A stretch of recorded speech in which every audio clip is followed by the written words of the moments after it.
বেদি ক্যান্সারে আক্রান্ত হয়ে পরলোক। যেটা নির্মিত হয়েছে সেটি পুরাতন জরাজীর্ণ ভবন পদ্ধতির ভিতর দিয়ে সেটাকে চর্চা করা একটি কথা তার সম্পর্কে বলতে হবে। আমি শিল্পকলা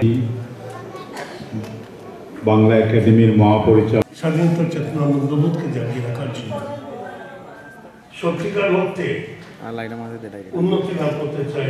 আজকে আমি পরম শ্রদ্ধা করে শ্রদ্ধা করে বলবো চৌধুরী মৌলভীবাজার জেলার সঙ্গীত বিষয়ে বিশিষ্ট লোক সংস্কৃতি গবেষক জনাব মাহফুজুর।